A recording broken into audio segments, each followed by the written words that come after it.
food price inflation of 15% in the year to March, so it's up 14.5, obviously, percent in February. Fruit and vegetables, by the way, have also climbed due to availability issues. Kate Hardcastle is a consumer expert from Insight with Passion. Kate, here we are again, eh?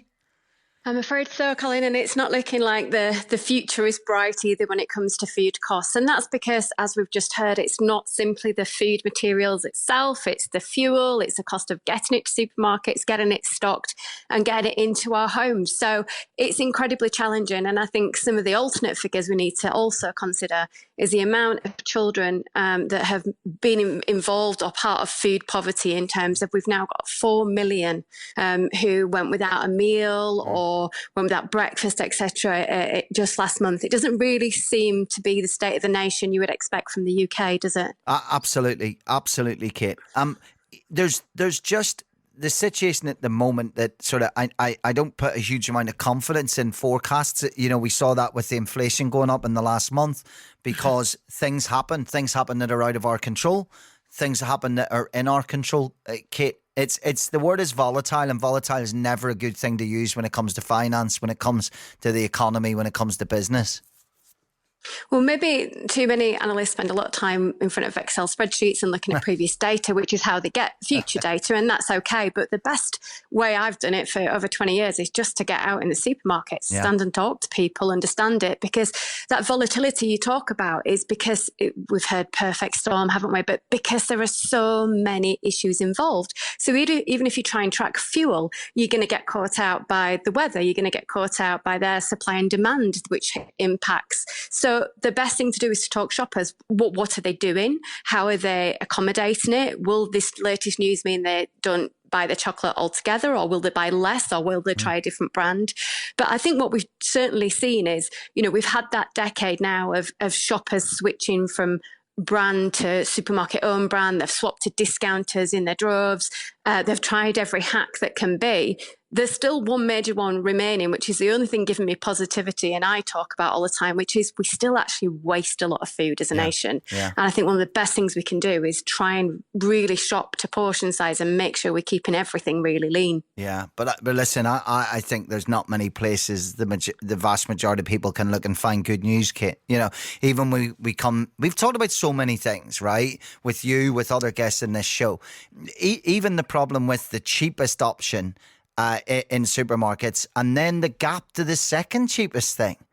You know, you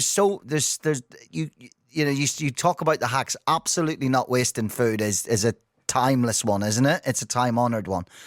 But there's not much available, is there, to change the script? It is what it is at the moment, and making ends meet gets harder and harder by the day, it seems. Completely. The most pressured households will always be the ones that are basically telling you the hacks, because they've tried them all, done them all, and they're living and breathing that existence. And that's why I started with the point in terms of the reality check of where we are, and that we just have families that need help, households that need help, full stop.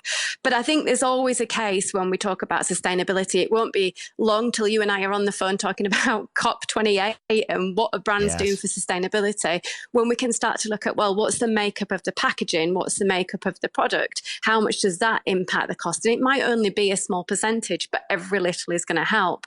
We've got crusading supermarkets who all say they're going to try and help us with this. But the reality is people are just getting leaner with their baskets. They're buying less to try and accommodate. We are seeing growth in home economic, in that people are having to learn to really cook again and understand how they can batch cook and get meals that will really go for the week if needs be, good old fashioned Irish stews and things. But this is, one has to be really careful of tone of voice. I think we've already got a consumer that's really aware of how hard it is, and they're looking for support that goes beyond any supermarket hack you might be able to give.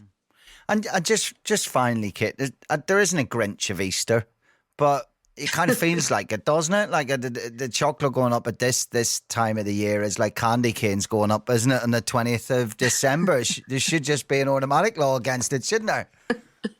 The Easter Bunny shut out. Yeah. I think the only thing to end on a piece of joy, because I think it's so positive, is many of us still shop emotionally. Yeah. And when it comes to these events, we might be more considered, but we're still celebrating. We did that at Christmas. And Easter will be an important time because it's associated with people getting together with friends and loved ones and family. Yeah. So retail will still benefit from that.